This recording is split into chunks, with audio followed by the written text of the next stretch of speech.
नमस्कार दोस्तों, आप सभी का स्टडी फॉर यूपीएससी सेशन में स्वागत है। ये आपका आर्थिक घटनाक्रम है एक वर्षों का इम्पोर्टेंट जो आपका एडुटेरिया का जो नया मैगजीन आया है सितंबर में, उसी में दिया हुआ है। मैं ये वीडियो आपको करवा देता हूँ, इसको ध्यानपूर्वक देखिएगा। इकोनॉमिक जो घटनाक्रम होते हैं यानी कि करंट अफेयर, यहाँ से सवाल पूछे जाते हैं पीटी एग्जामिनेशन में, इसलिए थोड़ा सा ध्यानपूर्वक इसको करना है। आज तारीख हो गया है 18 और आपका 30 तारीख को ही एग्ज़ाम है, तो लगभग 12-13 दिन आपके मात्र एग्ज़ाम में बचे हुए हैं।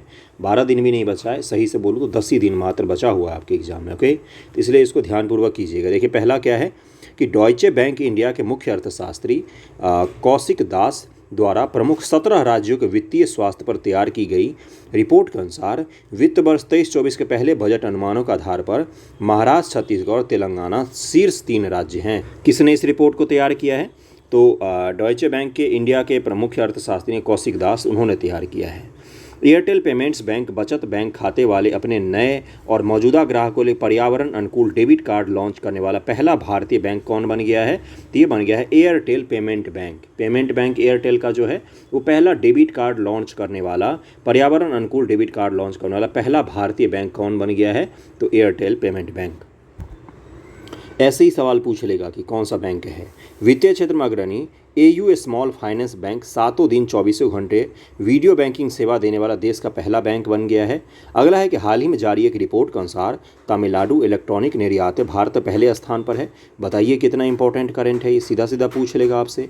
वित्त वर्ष 2022-2023 में तमिलनाडु से निर्यात $5.37 बिलियन का रहा, जो पिछले वित्त वर्ष की तुलना में 11.98% का अधिक है। इलेक्ट्रॉनिक उत्पाद के निर्यात में तमिलनाडु राज्य टॉप पर है। एचडीएफसी बैंक केंद्रीय बैंक डिजिटल मुद्रा को inter operable UPI QR code से जोड़ने वाला पहला बैंक बन गया है। कौन सा? तो एचडीएफसी। रूस का सबसे बड़ा ऋणदाता स्बर बैंक बेंगलुरु में सूचना प्रौद्योगिकी केंद्र स्थापित करेगा, आईटी केंद्र स्थापित करेगा बेंगलोर में। एसबीआई द्वारा जारी रिपोर्ट के अनुसार भारत 2027 तक दुनिया की तीसरी सबसे बड़ी अर्थव्यवस्था बन सकता है। अभी दुनिया की पहली अर्थव्यवस्था कौन सी है? तो यूएसए की है, अमेरिका की है। दूसरी किसकी है? तो चाइना की है। तीसरे स्थान पर किसका है? तो जापान का है, चौथे स्थान पर जर्मनी है और 5वें स्थान पर भारत है। भारत जर्मनी को जल्द ही इसी वर्ष के अंत तक या अगले वर्ष तक पछाड़ सकता है और उसके बाद से टॉप पर कौन आ जाएगा? तो जापान आ जाएगा। उसके बाद हम उसको भी पछाड़ देंगे। 2027 तक हम तीसरी अर्थव्यवस्था बन जाएंगे। लेकिन पीपीपी परचेजिंग पावर पैरिटी के आधार पर हम ऑलरेडी दुनिया की तीसरी सबसे बड़ी अर्थव्यवस्था हैं। पीपीपी में सबसे पहला है चाइना, दूसरा है आपका यूएसए और तीसरा है आपका भारत। पीपीपी का मतलब होता है परचेजिंग पावर पैरिटी के हिसाब से मुद्रा के खरीदने की कितनी ज़्यादा कैपेसिटी है। 1000 रुपया लेकर आप चाइना में भी जाइए, अमेरिका में भी जाइए, भारत में जाइए, तो कितना सामान आप खरीद सकते हैं इसके आधार पर। ओके, केनरा बैंक सार्वजनिक क्षेत्र के उपक्रमों को ऋण देने में सबसे अग्रणी सार्वजनिक क्षेत्र का बैंक है। हाल ही में एचडीएफसी बैंक दुनिया के 7 बड़े बैंकों की सूची में शामिल हो गया है। गोल्डमैन सैक्स की रिपोर्ट के अनुसार वर्ष 2075 तक भारत दुनिया की दूसरी सबसे बड़ी अर्थव्यवस्था बन जाएगा। 2075 तक। हाल ही में एप्पल कंपनी ने भारत अपना credit card Apple card launch करने की योजना बनाई है। इसके लिए एचडीएफसी बैंक के साथ साझेदारी की गई है। एप्पल कंपनी लॉन्च कर रही है। हाल ही में विश्व बैंक ने श्रीलंका का $700 मिलियन के बजटीय कल्याणकारी सहायता को मंजूरी दी है। अगला है आपका कि कनाडा बैंक भारतीय राष्ट्रीय भुगतान निगम एनपीसीआई के सहयोग से रुपे क्रेडिट कार्ड के माध्यम से व्यापारियों को यूपीआई की सुविधा देने वाला भारत का पहला सार्वजनिक क्षेत्र का बैंक कौन सा बन गया है? तो कनाडा बैंक बन गया है। केंद्र सरकार ने नागालैंड में यूनिटी मॉल के निर्माण के लिए 145 करोड़ आवंटित किए हैं। केंद्रीय बजट 23-24 के अनुसार देश भर में यूनिटी मॉल की स्थापना के लिए 5000 करोड़ आवंटित किया गया है। पहला कहां पर खोला जा रहा है? तो नागालैंड में। ओके, अगला सवाल है आपका कि हाल ही में इंडिगो एयरलाइन 1 लाख करोड़ रुपए का बाजार पूंजीकरण हासिल करने वाली भारत की पहली एयरलाइन बन गई है। विश्व बैंक ने भारत में तकनीकी शिक्षा गुणवत्ता में सुधार के लिए $255.5 मिलियन के ऋण को मंजूरी दी है। एशियन डेवलपमेंट बैंक ने बिहार राज्य परिवहन कनेक्टिविटी में सुधार के लिए $295 मिलियन के ऋण को मंजूरी दी है। भारतीय स्टेट बैंक ने ग्राहकों को बैंकिंग सेवा प्रदान करने के लिए बेंगलुरु में प्रोजेक्ट कुबेर को लॉन्च किया है। कहाँ पर लॉन्च किया गया है? तो बेंगलौर में लॉन्च किया गया है। किसने लॉन्च किया है? तो भारतीय स्टेट बैंक ने लॉन्च किया है। प्रोजेक्ट कुबेर को लॉन्च किया है ग्राहकों को बैंकिंग सेवा प्रदान करने के लिए एसबीआई ने। एशियन डेवलपमेंट ने बिहार राज्य में ये वेरी इंपॉर्टेंट परिवहन कनेक्टिविटी में सुधार के लिए $295 मिलियन दिया है। अगला है इवॉल्व मिशन, सिडबी के द्वारा शुरू किया गया है। इसका उद्देश्य क्या है? इलेक्ट्रिक वाहन क्षेत्र में शामिल एमएसएमई के लिए वित्तीय सहायता प्रदान करना। ये किसने शुरू किया है? तो सिडबी ने शुरू किया, सिडबी ने शुरू किया है। इवॉल्व मिशन किसने शुरू किया है? तो ये शुरू किया, सिडबी ने शुरू किया है। राष्ट्रीय सांख्यिकी कार्यालय एनएसओ ने वर्ष 2022-2023 की पहली तिमाही में भारतीय अर्थव्यवस्था में 6.1% की उल्लेखनीय वृद्धि की पुष्टि की है। भारतीय रिजर्व बैंक ने वित्तीय समावेशन इकोनॉमिक इंक्लूजन के प्रगति के निगरानी के लिए अंतर्दृष्टि डैशबोर्ड को स्थापित किया है। रिजर्व बैंक ने, आरबीआई ने अंतर्दृष्टि डैशबोर्ड स्थापित किया है। किसने? आरबीआई ने। विशेष पहल एचडीएफसी बैंक द्वारा शुरू किया गया है। पहल का ही नाम है विशेष। क्या नाम है? विशेष पहल नाम है। विशेष यह एक खुदरा बैंकिंग पहल है, मतलब छोटे छोटे बैंकिंग के लिए पहल है, जो अर्ध शहरी और ग्रामीण क्षेत्रों में, सेमी अर्बन और रूरल एरिया में ग्राहकों को आकर्षित करने के लिए बनाया गया है। 100 पेज अभियान आरबीआई द्वारा शुरू किया गया। 100 डेज 100 पेज। 100 दिनों के भीतर सभी जिलों में प्रत्येक बैंकों में 100 लावारिस जमा राशि का पता लगाना तथा उनका निपटान करना इसका उद्देश्य है। आरबीआई ने शुरू किया है। सिटी यूनियन बैंक ने भारत का पहला वॉइस बायोमेट्रिक प्रमाणीकरण बैंकिंग ऐप को लॉन्च किया है। किसने किया? सिटी यूनियन बैंक ने। यह ग्राहकों को मोबाइल ऐप में आवाज़ आधारित पहचान की भी सुविधा देगा। इससे क्या होगा? जो लोग ब्लाइंड हैं उनको भी इससे सुविधा मिल सकेगा। ओके।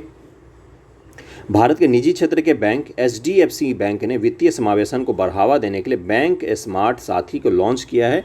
यह बिजनेस करस्पॉन्डेंट तथा बिजनेस फैसिलिटेटर्स को बैंक से जोड़ेगा। किसको किसको जोड़ेगा? तो बिजनेस करस्पॉन्डेंट और बिजनेस फैसिलिटेटर्स जो होते हैं उनको बैंक से जोड़ेगा। आरबीआई द्वारा जारी रिपोर्ट के अनुसार हरित वित्त पोषण के लिए देश की जीडीपी 2.5 रहने का अनुमान है। 2.5% रहने का अनुमान है। हरित वित्त पोषण के लिए देश की जीडीपी का 2.5% रहने का अनुमान है। प्रवाह पोर्टल, सीधा सीधा यही सवाल पूछ लेगा कि ये बताइए कि प्रवाह पोर्टल किसके द्वारा लॉन्च किया गया है? तो आरबीआई के द्वारा लॉन्च किया गया है। उद्देश्य अनुरोध किए गए आवेदनों पर निर्णय लेने हेतु समय सीमा प्रदान करना तथा प्रक्रिया को सरल बनाना इसका उद्देश्य है प्रवाह पोर्टल का। हाल ही में व्यापार वाणिज्य मंत्रालय द्वारा जारी आंकड़ों के अनुसार वित्त वर्ष 2023 में अमेरिका भारत का सबसे बड़ा व्यापारिक भागीदार देश बन गया है। 2022-2023 में दोनों देश के बीच व्यापार 128.55 बिलियन डॉलर का हो गया है। कितना हो गया है? 128.55 बिलियन डॉलर का। अगला पेज है आपका, और स्टॉकहोम अंतर्राष्ट्रीय शांति अनुसंधान संस्थान सिपरी द्वारा जारी रिपोर्ट के अनुसार यूएसए, चीन तथा रूस के साथ सैन्य खर्चों के मामले में भारत चौथे स्थान पर रहा है। यूएसए पहले स्थान पर अमेरिका है, दूसरे स्थान पर आपका चीन है, तीसरे स्थान पर रूस है और चौथे स्थान पर भारत है। पहले स्थान पर जो यूएसए है ना, वो इसके नीचे के 9 और जो हैं, यानी कि टॉप 10 में जो 10 देश हैं, तो यूएसए जो है ये बाकी 9 को जोड़कर जितना खर्चा होता है उससे भी ज़्यादा खर्चा करता है अपने सेना पर। तो आप अंदाज़ा लगा ही सकते हैं। संयुक्त राष्ट्र के द्वारा जारी रिपोर्ट के अनुसार भारत दुनिया का सबसे अधिक आबादी वाला देश बन गया है। किसने जारी किया है? यूनाइटेड नेशन ने। उसके हिसाब से भारत की जनसंख्या 142.86 करोड़ है। लगभग में 143 करोड़ भारतीय रहते हैं। अभी 143 करोड़ भारतीय हैं, 143 करोड़ भारतीय हैं।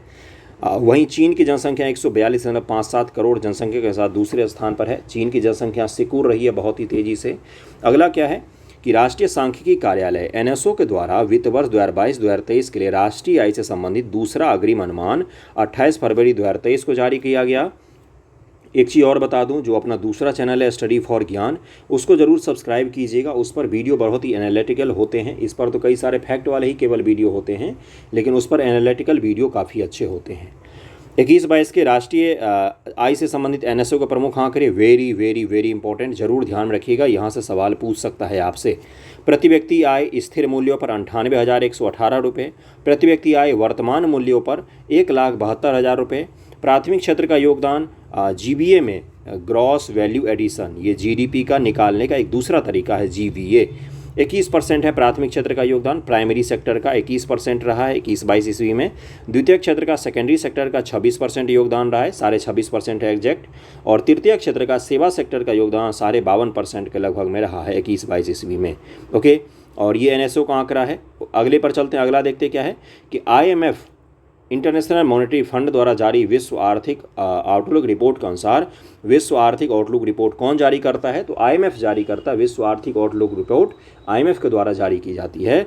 इस वित्त वर्ष भारत की अर्थव्यवस्था 5.9% की दर से बढ़ेगी। देखिए, आईएमएफ, वर्ल्ड बैंक, आरबीआई और इंडियन गवर्नमेंट, इनके जो आंकड़े होते हैं जीडीपी के ग्रोथ के, बस हमें वही 4 याद करने हैं। हर महीने ही कोई न कोई संस्था जारी करते रहती जीडीपी का आंकलन, हमें वो सब नहीं पढ़ना है। IMF, world bank, Indian government का जो डेटा होता है वो, और आरबीआई का जो डेटा होता है वो, ये 4 डेटा हमें ध्यान रखने होते हैं। ओके, विश्व आर्थिक आउटलुक रिपोर्ट कौन जारी करता है? तो आईएमएफ जारी करता है। आपके लिए सबसे इंपॉर्टेंट यही रहा। हाल ही में बंधन बैंक द्वारा जहां बंधन वहां ट्रस्ट अभियान शुरू किया गया। किसने शुरू किया? तो बंधन बैंक ने, जिसका ब्रांड एम्बेसडर सौरभ गांगुली को बनाया गया है। आरबीआई ने प्रत्येक नागरिक को डिजिटल भुगतान को उपयोगकर्ता बनाने के उद्देश्य से हर पेमेंट डिजिटल मिशन की शुरुआत किसने की है? तो आरबीआई ने किया है। आरबीआई ने हर पेमेंट डिजिटल मिशन की शुरुआत आरबीआई ने किया है, रिजर्व बैंक ऑफ इंडिया ने। आयकर विभाग ने करदाताओं को उनके वार्षिक सूचना विवरण देखने के लिए AIS ऐप लॉन्च किया है। AIS ऐप को लॉन्च किया है किसने? तो आयकर विभाग ने। भारत और चीन के बीच 2022 व्यापार बढ़कर 135.98 बिलियन अमेरिकी डॉलर के सार्वकालिक उच्च स्तर पर पहुंच गया। बाइकआउट चाइना हम करते रहते हैं, लेकिन खरीदते भी सामान वहीं से हैं। जबकि चीन के साथ भारत का व्यापार घाटा 100 बिलियन अमेरिकी डॉलर के आंकड़े को पार कर गया। वो हमसे सामान नहीं खरीदता, हम केवल उनसे खरीदते हैं। हमारा व्यापार घाटा 100 बिलियन अमेरिकी डॉलर का, और ये बढ़ ही रहा है, यानी कि हम उसको बेचते कम हैं, खरीदते ज़्यादा हैं चीन से। अगला है कि 6 जनवरी 2023 को भारतीय रिजर्व बैंक ने घोषणा की कि वह 16,000 करोड़ रुपए के सॉवरेन ग्रीन बॉन्ड जारी करेगा। प्रत्येक 8,000 करोड़ रुपए की 2 किस्तों में वो कौन जारी करेगा? तो रिजर्व बैंक। एचडीएफसी बैंक ने एप्लीकेशन पोर्टफोलियो व डेटा परिदृश्यों को आधुनिक बनाने के लिए माइक्रोसॉफ्ट के साथ साझेदारी की है। किसने? तो एचडीएफसी बैंक ने। आरबीआई ने अक्टूबर 2022 में सेंट्रल बैंक डिजिटल करेंसी पर एक करेंसी नोट जारी किया, जो नोटों का एक डिजिटली रूप होगा। किसने जारी किया है? आरबीआई ने। भारत में उपयोग की जाने वाली, कब जारी किया है? तो देखिए, अक्टूबर 2022 में। भारत में उपयोग की जाने वाली नई कोविड वैक्सीन, तो अब ये आपके काम का नहीं है, क्योंकि ये इररिलेवेंट हो चुका है। कोविड तो बहुत घस के पुराना हो गया। अब इसको जरूर ध्यान रखिए। 11 मिनट का मात्र वीडियो था, लेकिन इकोनॉमिक घटनाक्रम आपका कंप्लीट करवा दिया है। वेरी वेरी इंपॉर्टेंट आपके एग्जाम के लिए। Okay, thank you so much आप सभी का।